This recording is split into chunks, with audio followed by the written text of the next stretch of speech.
Hey folks, welcome back to another Throat Punch Lunch. Well, we are back full swing here at home at the studio after coming back from Gen Con 50. Had a great time. We met a lot of really cool people there. And we have a whole lot of games that have been added to our queue for review. So we are getting back, hitting the ground running back here at home.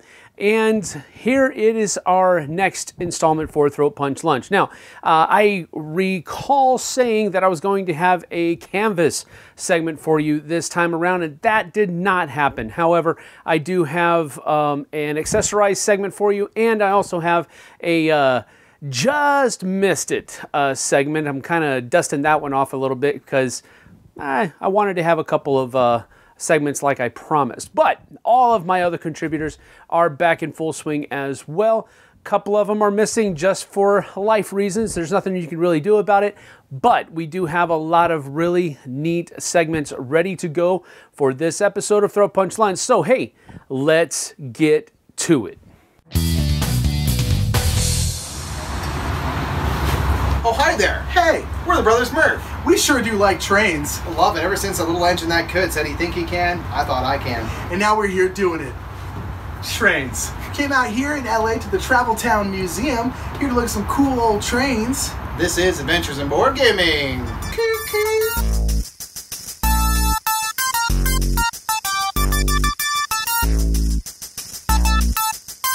So this is the Travel Town Museum, which was dedicated in 1952 right here in Los Angeles, and it tells the history of railroad transportation in the western U.S. There are 43 full-scale railroad engines, including 17 locomotives. This is my favorite one. I like a normal locomotive, but it just looks like a giant went.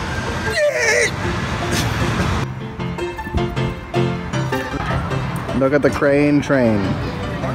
It's a crane and a train.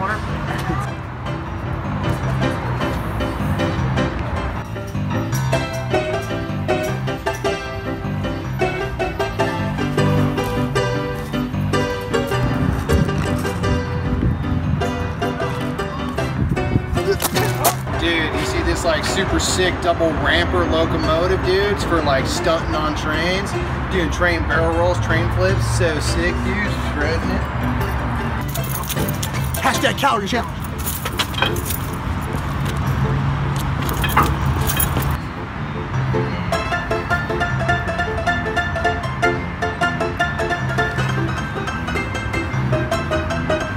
Trains.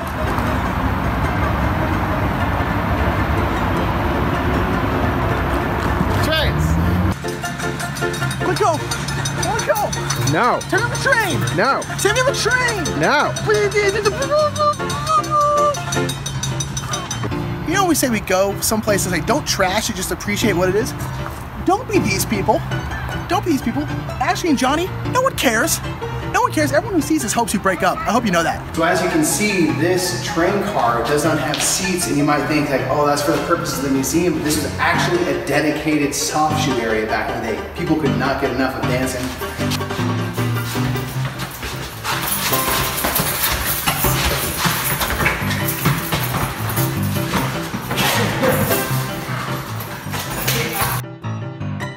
So we're here at Travel Town, USA, the train museum, big beautiful locomotion behind us. So what game would we bring here to play, Mike? Splendor? Obviously, Ticket to Ride. Ticket to Ride, of course, is a fun gateway game. Anybody can play it. It's excellent, but it's just even cooler if you have actual trains behind you. I know. How much fun is this? Want to get playing? Let's play. Let's do it. Ticket to Ride is a wonderful game. It is a set collection game where you're trying to get sets of different colored cards to claim train routes all across Europe in this particular version. Yeah, and there's tons of different versions of Ticket to Ride. There's, of course, America, Europe. A personal favorite of ours is Nordic countries. And it's just a fun one to hit the table with new players. And yeah, solid. So that was Ticket to Ride! And the Travel Town Museum. Yeah. This place was super fun. There's just so many cool things like this in LA where they just decided to dump a bunch of trains here and like let people walk around them. Super cool. Super fun, it's free, and just get out there, guys and gals. Like, just get out there, play some games. There's so many cool places like this where you can just go and you just immerse in the whole experience. It's really, really cool. Yeah, it's super fun. So keep going out there and playing those games, and just remember, Life's an adventure. So bring a game.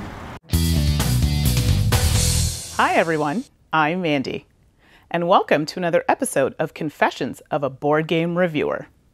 This week, we take a look at games where we consistently forget the rules. So I decided to pull out Dead of Winter. I haven't played it for a few months, but I remember all the rules. Until we start playing, and then I realize, yeah, I'm going to have to refer to the rules. Let's see what the other reviewers had to confess.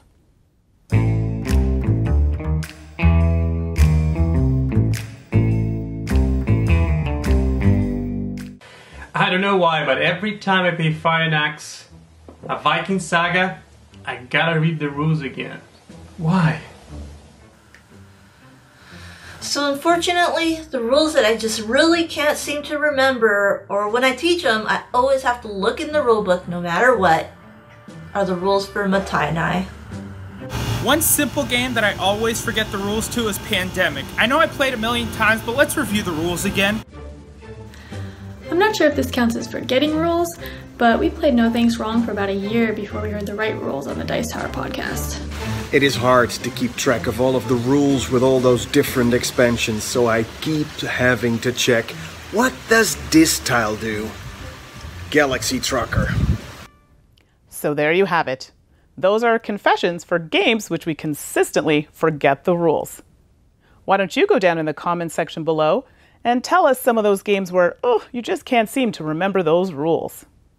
Join us next episode where we talk about big games that we've purchased, thinking they're going to go over really well, lots of hype, only to bring them to the table and they fall flat. Until next time.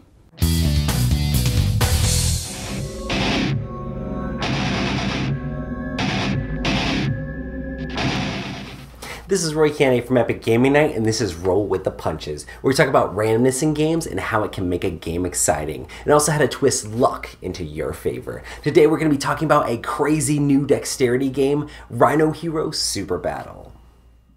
In Rhino Hero Super Battle, you're trying to be the player that is the highest up on the tower that you guys are building. Each turn you're going to be playing different cards, and they can have you be placing tall walls down, and then you have to place a card on top of that, or it could be short walls if they're the green ones, and you place a card on top of that.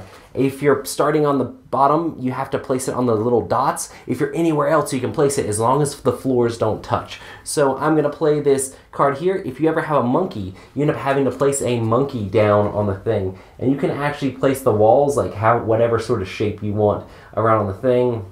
And I have to put one of these crazy spider monkeys hanging off the side. It just makes it a little bit more difficult to get the things going here. And then after you've played your floor card, you get to roll the movement dice. This is anything from -1 to 3 to be able to move up the tower. So I got a 1 here, so that means I'm gonna go here and battle the penguin character. So there's 4 different characters in the game, and if you ever end up on the same tier of the tower, the same floor, then you have to do a battle. The attacker gets to roll the red dice and the defender gets to roll the blue dice, and you roll off against each other to see who wins. I got a 4, he got a 1, so the penguin gets knocked back down to the bottom. If you end up being on the same level again as someone after getting knocked down, you end up having to do a battle again. So it's a game where if the tower falls and you are currently the highest player, then you win. If you are currently the highest player and you cause the tower to fall, everybody else wins. And it's a super crazy game of building this crazy tower, seeing how high you can get, seeing who can get to the very top, and that's Rhino Hero Super Battle. There's definitely a ton of randomness in Rhino Hero Super Battle as you're rolling the dice to move up different levels in the tower, and then when you land on the same level as another player, having to roll off against each other. I do enjoy how the dice have, one dice is even, which is the attack dice, so you have slightly better odds, and then one dice is odds, and the only way to really mitigate your randomness in this is by trying to make sure you're not the one that knocks down the tower, and hopefully if you're not winning at the top, hopefully you set it up so it's really hard for the person who is winning at the top to be able to place their rhino or their different character higher, so that way they knock down the tower and everybody else can win. This game is crazy fun and a great dexterity game. If you love Rhino Hero, this doesn't make it any more complicated, but it makes it crazy fun. So this has been Roll with the Punches, and I'll see you next time.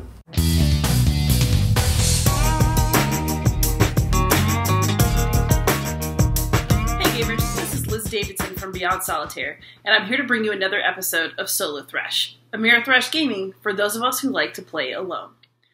Have you ever thought that it would be romantic and fun to search for the lost city of El Dorado? Well, it's fun. I wouldn't call it romantic, or at least that's the case with The Lost Expedition. The Lost Expedition is a game about doing the best that you can with very limited resources. To win the game, only one of your 3 intrepid explorers needs to reach the lost city of El Dorado. But that's nowhere near as easy as it sounds. You begin the game with small amounts of ammo, food, and health, and frankly it all goes downhill from there. To reach El Dorado, you cycle through various event cards, each of which will require you to take at least one action. Sometimes the cards are pleasant. It's possible, for example, to meet people who want to help you on your journey. Other times, though, you end up swimming with piranhas, or, sharing your sleeping bag with a scorpion. Most of the time, you'll have several choices, none of which are good, and you need to manipulate the event cards and your resources to the very best of your ability. That's the challenge and the puzzle that will keep you coming back for more. I really enjoyed The Lost Expedition. The main key to your enjoyment of this game is the acceptance of the fact that you're going to lose a lot. That said, I often enjoy the journey so much that I find myself setting up it again, just convinced that I could do better next time, even if the cards seem against me every time. The other thing I really love about this game is that the explorers that you can play in the game are actual historical figures that you can look up and whose adventures you can read about. And it just makes the game seem a little bit more alive. So I highly recommend it. It's a great solo adventure. Try The Lost Expedition.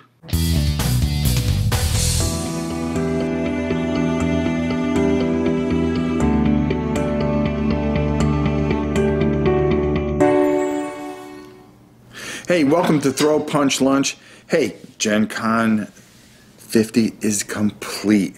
What a great time we had. I had a great time with my pal Sam. But one of the focuses that I had were taking a look at some of the miniatures. So why don't we, I got a little montage here, why don't we take a look at some of the beautiful miniatures.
Well, there you have it. Another cool Gen Con in the bag. Lots of cool miniature games on its way. Boy, that Joan of Arc looks really cool, by the way. So, all I can say to you, guys, thanks so much for watching this, and until next time, I'm Rob Oren, and we will see you soon.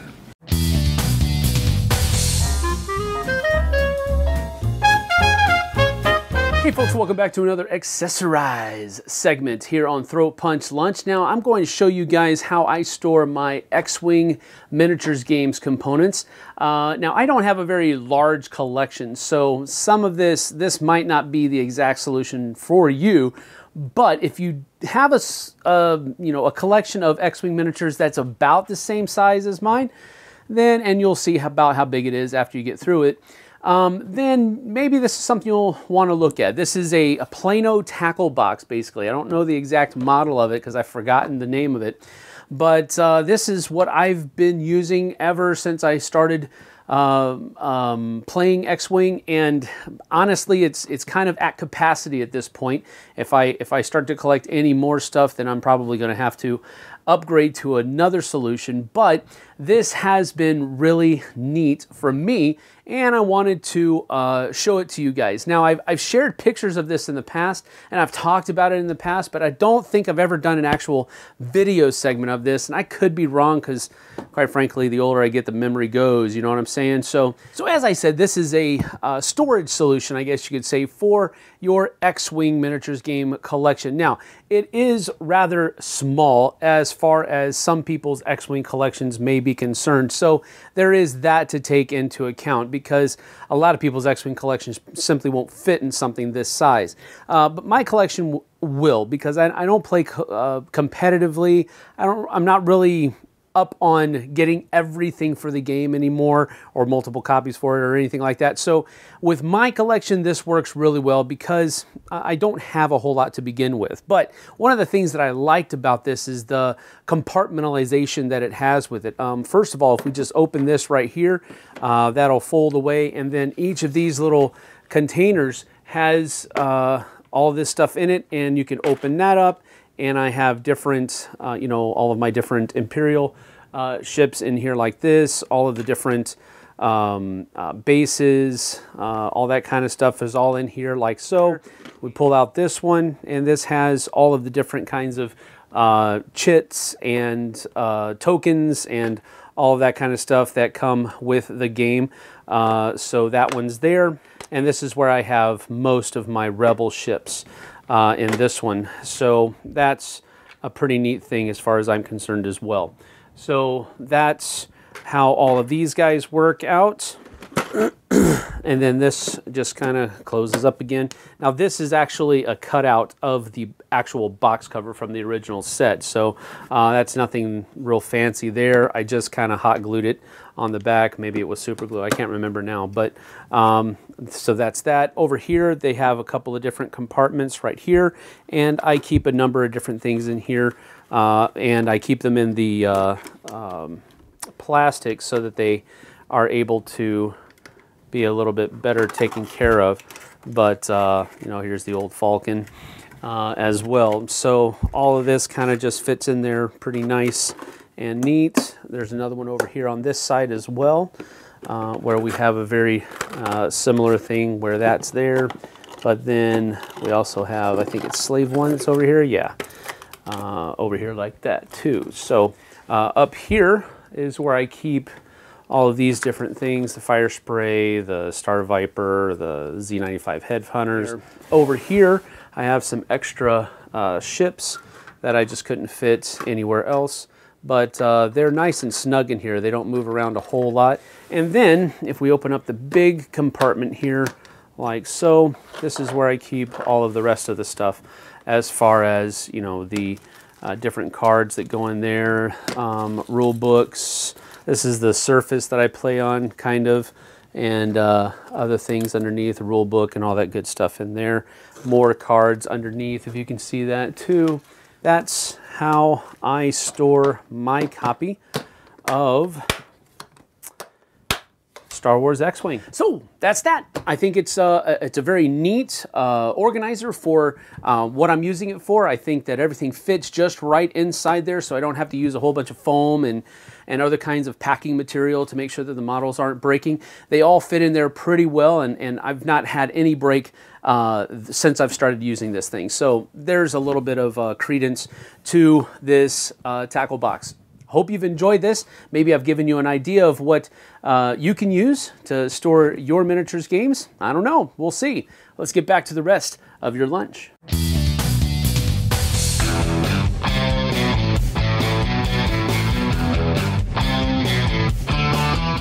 Hey guys, it's Jay from Pique Your Interest. And on 15 Pieces of Flair, I'm going to show you guys some ways to spruce up that game room. Well, today I got 2 ways for you guys to add some flair to that game room. Let's check them out. The first way I'm going to show you today is more of a personal flair. You're going to want to bring some swag into that game room. Like with this shirt. Like this one that says, "Trust me, I'm not the traitor." Now, how awesome is that with all those social deduction games you might be playing, like The Resistance, or Deception, Murder in Hong Kong, or Shadows over Camelot? I think it's pretty awesome. And on the back, it has these fingers crossed. Now that's pretty cool. Or like this one. Like this one. It's the shield from the back of the Settlers of Catan cards. How cool is that? I got these shirts from Tantrum House. They have a pretty good online store and an awesome Etsy shop. They sell plenty of decorations and shirts. I especially like the One-Eyed Jacks Are Wild poster. Anyways, go check Tantrum House out and let's check out the next piece of flair. Now, the second thing I got for you guys today is a great way for you to get some custom flair for yourselves. When you guys are on social media pages like Facebook or whatever, and you see somebody advertising their new game, especially like a private publisher or a private game designer, send them a message asking if you can have a piece of their art or buy something from them. Like Bamaya Ideas, for instance. They posted a picture to Facebook of them 3D printing some mega pieces for their game Gravity Warfare. I contacted them and asked them if they would make me one. And they did. I mean, check this thing out. That is awesome. But the point of this is, if you see somebody trying to advertise their game, ask them if you can buy something from them. Ask them if you could buy a large piece. Ask them if you could buy a piece of art. Most of the time, they'll work with you and they'll sell it to you. Now I have this awesome mega piece from a game. How cool is that? I have an appreciation for Bamaya Ideas, and now I have an even larger longing for Gravity Warfare to come out. So sometimes all you gotta do is just ask. Ask if you can pay them for something they're making, and they'll probably do that for you. That's probably why they're into game design or game development anyways. So now, let's go take a quick look at Gravity Warfare, and then maybe you can go check it out on Kickstarter. Gravity Warfare is a take-that dexterity game with asymmetric player powers where you're trying to place all your pieces on this super unique board that moves. You'll be doing this while your opponents are playing cards to make it more difficult for you, like forcing you to use chopsticks. If you make the pieces fall from the platform, you lose. But if you place all your pieces on the board, you win. This one looks pretty exciting. Boom, there you have it. A quick and easy way to add a couple pieces of flair to your game room. Hey, if you guys have any suggestions on games or ideas you'd like me to make into some flair, leave them in the comments below. Shoot me a message on Twitter at halfhandicapped, or best go to my Facebook page, Pique Your Interest. Don't forget, 15 pieces of flair is the bare minimum. Some people choose to do more, and we encourage that. Have fun, everybody.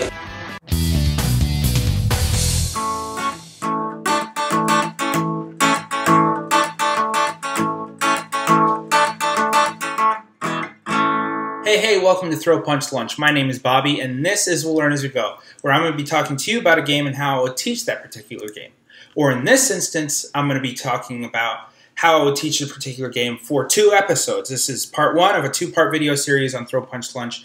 The next episode, I'll be covering the same game that I covered this week, but in more detail. I'll expound upon it a little bit. The game that I'm going to be covering is Eldritch Horror. Eldritch Horror happens to belong to a category of games that I like to call We'll Learn As We Go games. Haha, video series We'll Learn As We Go.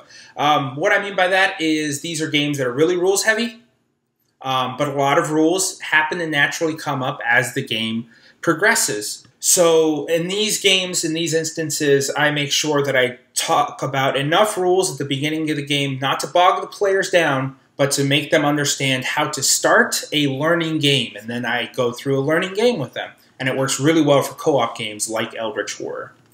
So in this video, I'm going to briefly talk about the rules that I make sure that I talk about at the beginning of the game, what specific things to focus on, and lastly, what rules I kind of put on reserve, not necessarily talk about at the beginning of the game, but naturally let it come up as the game progresses and explain it when the rule comes up. So really briefly, what rules do I talk about at the beginning of the game? A lot of these rules I could talk about as I'm setting up the game.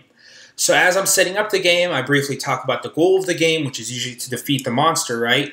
With mostly the clues that you're given. So as I set those things on the board and set the Doom Tracker and stuff like that, I talk really briefly about that. As I'm shuffling up the Mythos deck, I talk about how that's one way to lose the game, and I briefly cover the different ways to lose the game. I don't talk too much more about the Mythos deck besides that, because that's one of the things that kind of naturally comes up in the game that I can explain as the rules of the Mythos deck comes up. I do want to make sure the players understand their characters really well, though, so I cover the health and sanity of the characters, I cover the stats of the characters, and as I'm covering the stats or the traits of the characters, I say that those are things that are relevant to tests that your characters are going to go on. And that's when I cover tests. I cover assets first as I'm kind of setting up the little shop, because assets are cards that you get that will affect the other tests that you do, right? I cover assets first, and then I cover the different encounters that you might encounter, like locations and expedition decks and stuff like that. And then I cover combat encounters last, because I think combat encounters are really hard to grasp onto. The kind of location encounters and things that are come up from the cards and stuff like that, you can cover really well as long as you teach the players how to read the cards that come up in this game. And that seems like really weird, and I'll probably expound on that more in the next episode. But how to read the encounter cards, what I'm talking about is a couple things you have to remind the players, like don't flip the card over as soon as you draw it. Make sure you read the location that you're in. So if you're in Tokyo, don't read the Sydney location, even if it's on the same card. I actually don't know if those two cities are on the same card, but you get what I'm saying. So teach the players how to read the certain cards. So the different things that you want to focus on, speaking of cards and combat encounters or combat, you want to really focus on that, because in this game, it's pretty hard to grasp, especially doing a sanity test and then a health test, and that's when you defeat the monster. It's pretty hard to grasp, I think. In this game, teach the actions last because it's fresh on people's minds. They're really simple, and it's easier to explain how to get somewhere. Like, hey, you go from here to here, you ride a ship because it's over water. It's easier to explain that when they know why they want to get to Sydney from Tokyo. I'm really fixated on those two cities. Anyway, again, review combat and complex encounters and things like that because, I mean, well, they're complex. Review how to go over it, how to read the cards. Review a couple of minor rules. One, what to do when multiple items give you improvements, because that's a rule that if you don't explain at the beginning of the game, players could get annoyed because they want their improvements from all their cards, right? And don't necessarily detail what goes on in each card, in each deck, and the differences and things like that. Don't necessarily bog the players down too much with that. The things you just want to focus on are what is likely found at each location or in each deck, and also you want to make sure you focus on the rules of what you can't do when a monster's present in the city, because that's another rule that if you don't focus on before the game starts, players can get really annoyed because it's like, I want to shop here. I don't care about the cultist that's in the same city as me. I'm not even in the same shop as the cultist. Anyway, so what rules do I not cover really at the beginning of the game? I kind of put on reserve and I let it come naturally in the game. Some of those rules happen to be things like rumors, conditions like getting cursed or blessed and things like that. What happens to defeated characters? I usually just talk about, hey, this isn't an elimination game, so if you're defeated, you're still in the game, don't worry. But I don't really talk too much more about it. I just let a character get defeated first before I talk about what happens then. Delayed characters, again, what each card specifically does or what each of the decks specifically mean. I don't necessarily go over that. I usually just go over what's likely to be found in each deck. and how to read each of the different kind of cards that come up.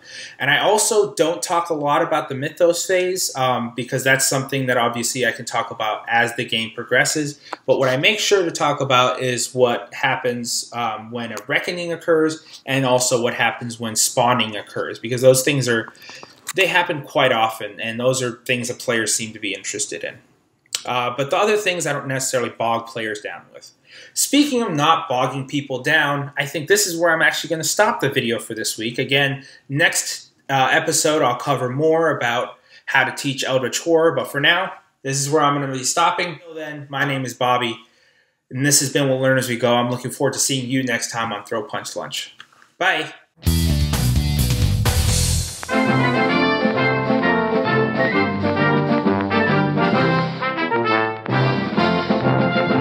So hey folks, welcome back to another Just Missed It segment. And this is where we look at a product that just missed the mark of being really good or being useful or whatever it might be. It just missed the mark. And so today we're going to talk about this right here, the Sensei's Path expansion for Onitama. Now I've already done a full review of this expansion over on our channel, so you can go check that out if you want a little bit more, but this is going to be kind of the condensed version of that.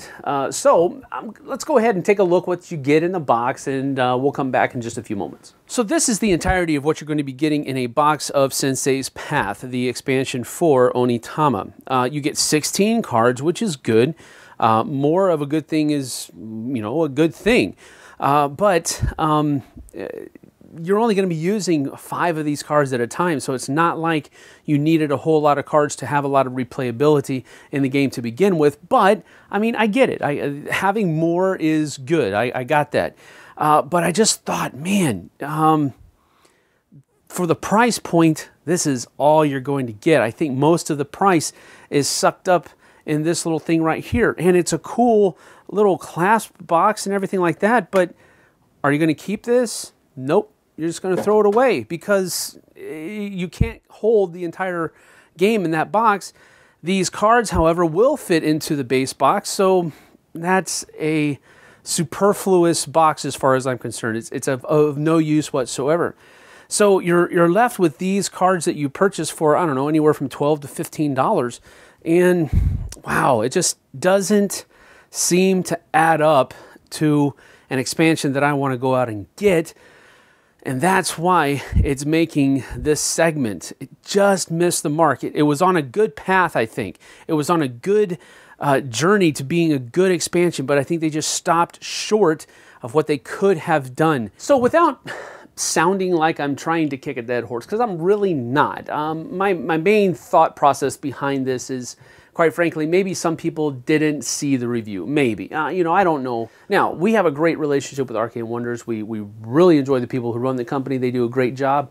This was kind of a disappointment because of that. Usually they do a great job. I love Spoils of War, love Viral, love Sheriff of Nottingham.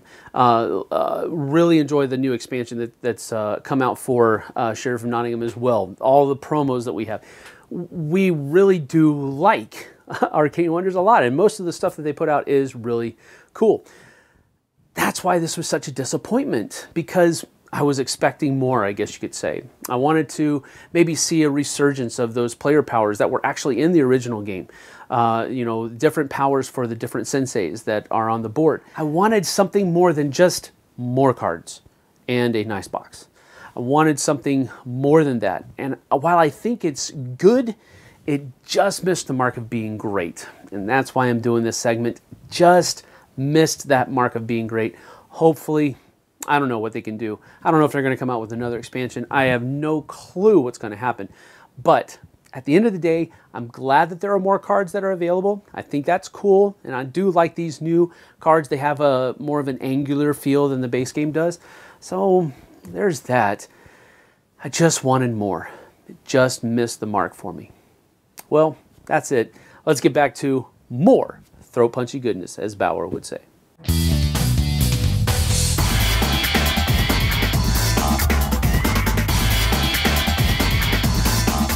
Ahoy there, throw Throat Punchies, I'm Forrest from Bower's Game Corner. I'm back again for 3 reasons where I do something vaguely related to the number 3. Today I'm going to be talking about Gen Con 50. It has come, it has gone, it was spectacular, but there were things I loved, there were things I hated, and there were things I was not quite sure on, and I'm going to be talking about those today. So first and foremost, we're going to start with what I loved. And what I loved was Lucas Oil Stadium opening up. So this is my honorable mention. Lucas Oil Stadium being opened up just made everything a little bit less crowded, despite the fact there was a sellout.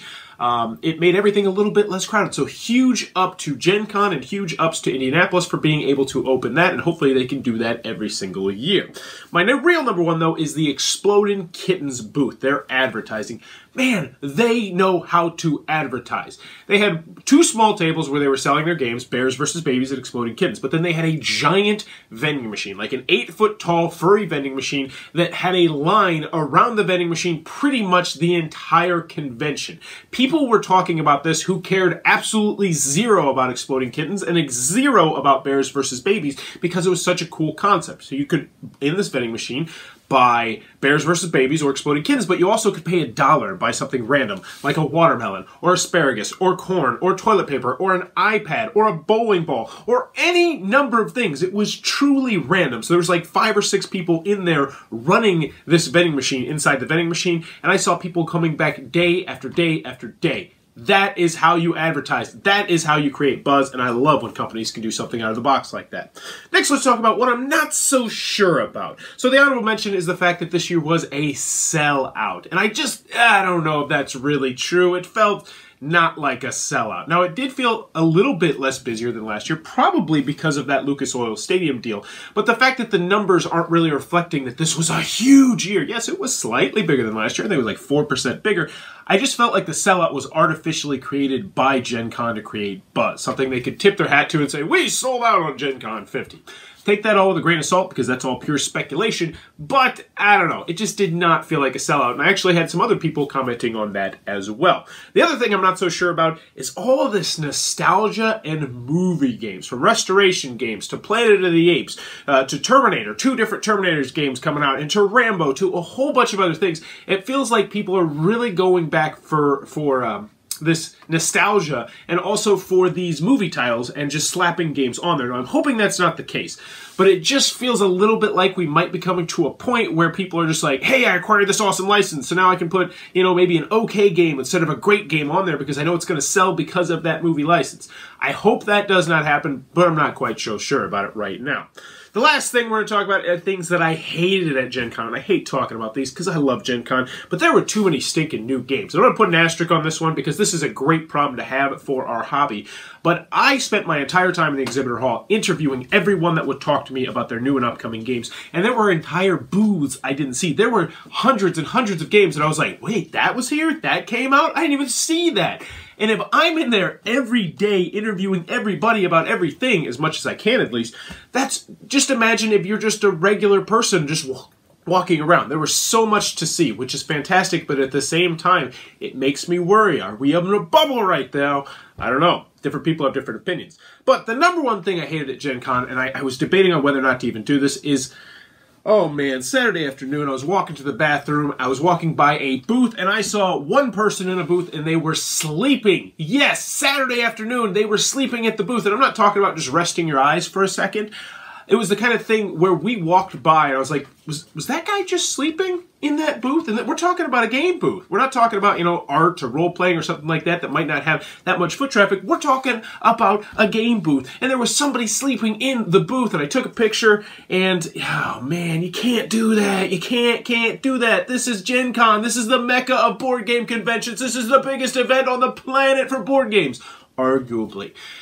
And you are not showing up. You have one person in your booth and they are sleeping. Because let's be frank here. Do you feel comfortable walking in that booth and buying something, waking up somebody? No, you don't. Come on, step up your game. This is why companies come and go. This is why we see companies at Gen Con one year and we don't see companies at Gen Con the next year, because they don't run their booth properly. And I gotta call people out on stuff like this. So That's terrible. You can't have somebody sleeping in your booth, especially if they're the only person in said booth. So that was something that I really hated about Gen Con. But let me know in the comments below. What was something you loved or hated or not sure about at Gen Con 50 if you went. If you're enjoying this coverage, please be sure to check out my channel and back to more Throw a Punch of goodness. Hey everyone, this is Tim Jennette the Metal Meeple, and you're watching the Budget Card Game Breakdown.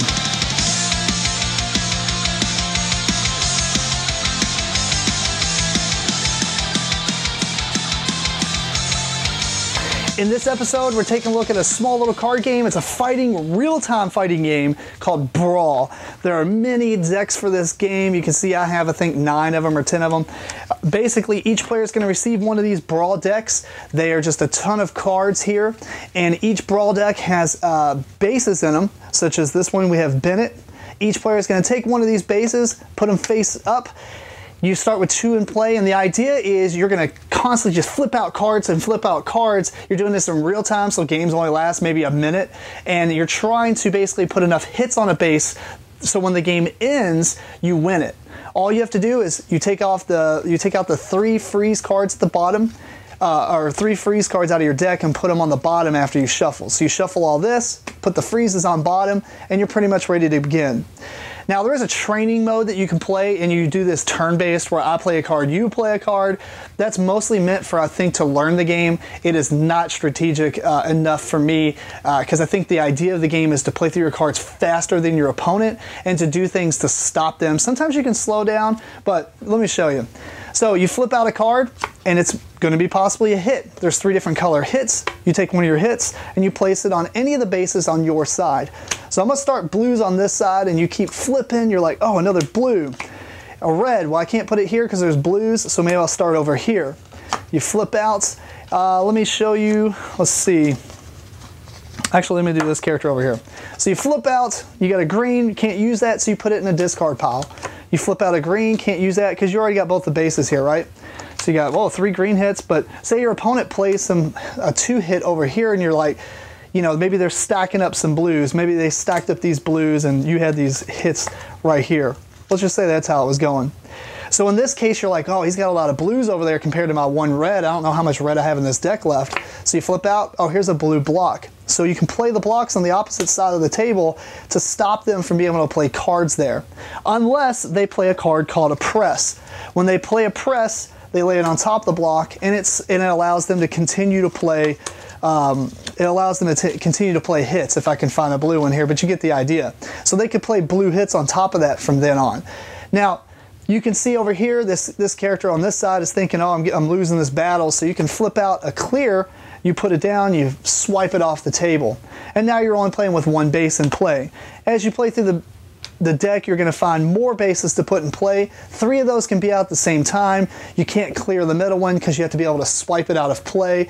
But you basically just keep going. You're like, flip, I don't need a block, flip.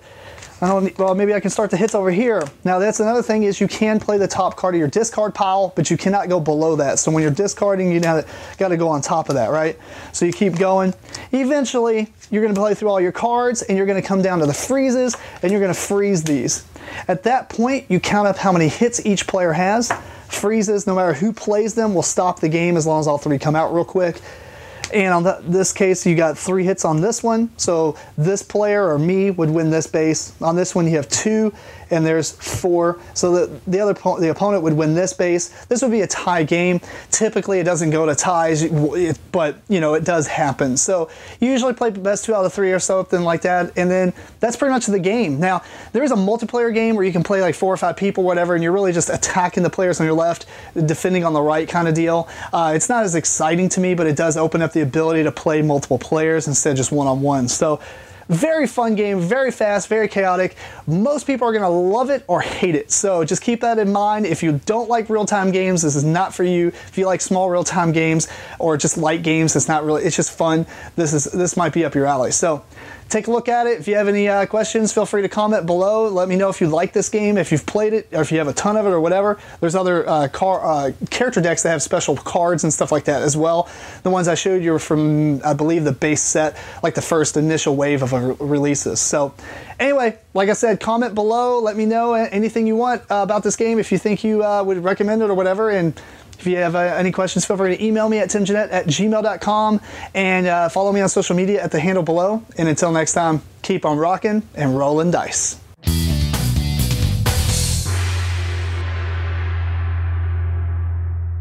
Hi, welcome to Board Game Opinions. My name is Jonathan Hicks. I'm Mark Windle. I'm Steve Rain. And our flavour of the month this month is Sherlock Holmes Consulting Detective. Now, this is the original game, but they recently released a fresh batch of cases, the Jack the Ripper and West End Adventures. So it's seen a lot of play in the cafe recently, and I think partly due to the fact that that expansion has come out. Briefly, if you're not familiar with it, it's an investigation game, I guess you could call it. It's really quite different to anything else you're likely to see. You get a different case each time you play the game, and one of the clients turns up at 221B Baker Street. You read some sort of flavour text that describes the case, what's happened. Usually somebody's been killed. There's some kind of mystery you've got to solve, and then you have to explore London. There's this great map with all these different numbers on for different locations, but how you go about doing that is very free-form. There's two key ingredients to help you do that, which are the newspapers. Basically, you get the case will be dated, so the case might be dated like July the 14th, 1880, whatever. And basically that means you can use any newspaper that's been printed from that date and before. So you get one newspaper for the first case often, and then the second case you'll have an extra paper, the one you started with and the next one. So you read through this paper and you think, oh, something happened in Egypt at this point, and then this person died at this particular place, and there was a bank shipment that went missing here, and you can get clues in the paper that might link to someone on the map that you can then go to visit. Effectively, anytime you want to visit a location, if you want to visit, for example, 74 in the WC part of London, you look in this bit for the 74 part and the WC part of London. Yeah, so this is split into different sections, so you find the WC part, and without sort of giving it away, there's going to be a little block of text here that's going to give you more clues. It might lead you to other areas of London, and you're trying to, often you would take notes, wouldn't you, as you play the game. You would sort of write bits down on bits of paper and follow the investigation through to its conclusion. Another important part of it, though, is the London Directory, which is equivalent of essentially the phone book. So this is sort of split into two bits. The first bit has a list of names of the rest of the main plots. If I want to look at Peter Mass, I go to the M to get his surname, and he's at 62EC, so I can look for where he is on the map. It's also got really important towards the back. It's like a list of businesses, important places, just like police station, map sellers, really handy. So if you've got partial information, like I believe a map has been sold somewhere, you can travel on the map sellers and see if they're in the book, and if they are, then that might be where you want to go to.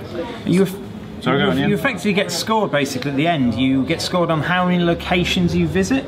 So as you're trying to solve the case, you're not trying to just go to every single place you think might help, as the real police would. You're trying to go to all the places that Sherlock Holmes would go to, and he goes to relatively few places. So there's this big dilemma every time. You think, oh, they've just mentioned his name, I don't think he'll have anything to do with it. And someone else says, well, we're stuck, we need to go somewhere. And you kind of deliberate about whether you go to a particular chapter in the book, because at the very end you kind of detract your score from every extra place you go that Sherlock Holmes didn't go.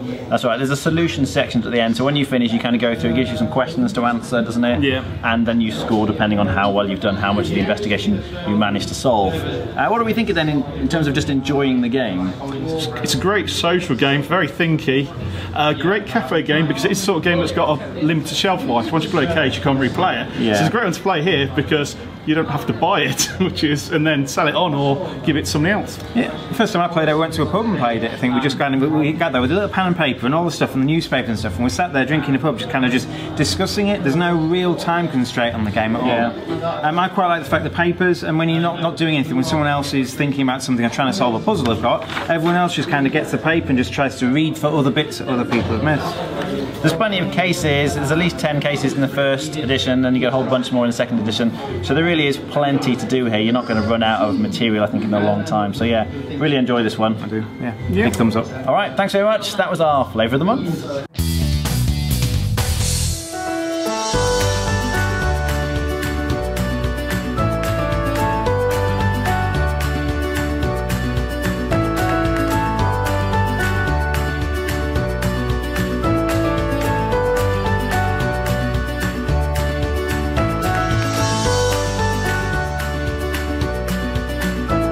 Hey guys, welcome to a nighttime edition, shall we say, of the Starting Tile. Today I'm talking about word games. Word games are something that I actually tend to struggle with. My vocabulary is not the biggest ever, and I do struggle to conjure up big words in my head whenever I look at a group of letters. So which one do I recommend as a good gateway level one that you can find? Well, find is a relative term, but yeah, you should be able to find this one in stores. That is Paperback. Nice little small box. In fact, you might even see the title better if I put it that way. Paperback is a deck building game designed by Tim Fowers, and it's a self-published game, so you know he pretty much did it all himself. And the idea is that you are spelling words, but it's words combined with deck building, because you have to use your deck of letters in a specific way in order to get more fame points so that you can buy these victory point cards. But the way that you do it is that you'll start off with some wild cards, that can be any letter you like, but they're worth no money. And you'll start off with some basic letters that are worth a little bit of money. You then have a common letter that everybody can use, which is kind of like a vowel, you know, O, E, U, I, or whatever. And you have to spell out words. The longer the word you spell, the more money you get. And with that money, you will buy cards from these various stacks, which have all the other letters of the alphabet on them. Now, some of them will be, you know, double letters. There'll be really common ones. There'll be rarer ones that give more money. But then there'll also, some of them will have special abilities on them. So that you might play the J, and the J will say, this is worth twice the amount of money. Or you get to draw another card. You know, fairly simple and straightforward mechanics. But what makes this one a keeper in my collection is because if you're like me and you struggle with word games in general, then you can actually just get by with the deck building element in this. You know, the deck building is still a big part of the game and you need to use it effectively to do well. But then somebody I know who is really good at those word games, you know, was always a dab hand at Scrabble and could easily get triple word scores without a second thought, might struggle a bit more with the deck building at first while they learn the game, but they'll be able to just simply grasp the fact that they've got to spell words with the letters. I mean, how hard can it be? It's very stark in its appearance, I will say. I mean, just to look at the cards themselves, you get a nice little insert and dividers in there, but the artwork is, well, I mean, it is literally just, if you can see that, yeah, a letter with a background and, you know, some effects. So we're not talking stellar artwork or anything like that here, but the graphic design is very straightforward, very simple. This game is easy to teach. I mean, you just basically have to conjure words and buy cards, rinse, repeat until you've bought enough of those fame cards, or people have spelt words that are so long that they nab a lot of those common letters. So there's two ways to end the game. But I get a kick out of it. It's a solid word-based game that will appeal both to gamers who like deck building and both to new players who are more comfortable with the word spelling. Eventually, the two will merge. The gamers will be better at spelling out the words, you know, like me, hopefully, maybe, and the new players will be able to handle the deck building. So, Paperback by Tim Fowers, definitely worth a try if you like word games or deck building games. I'll see you on the next Throat Punch Lunch episode, and remember, I don't know how much money it's worth in here, but at the end of the day, it's still only a GAME. See you next time, guys. All right, so hey, that about wraps it up for Throat Punch Lunch. I want to thank you all for joining us through this journey of ours. I hope that you're enjoying the content as much as we enjoy producing it. And I want to, on that note, thank you all of my contributors. You guys do a wonderful job, and I really sincerely do appreciate everything that you do. And I would be remiss to not include that thanks at the end of each and every episode, which I really try hard to do. Well, that's it from us. I'm not going to take up any more of your time. We'll see you guys on the flip side. Thanks for watching.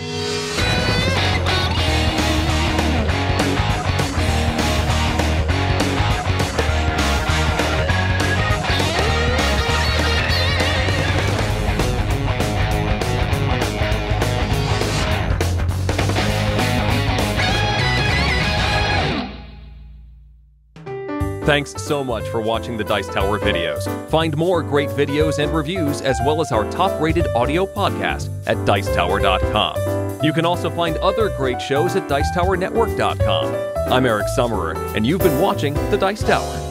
The Dice Tower is sponsored by Cool Stuff Inc., where you can find great games for great prices. Cool stuff in stock. Check them out at coolstuffinc.com.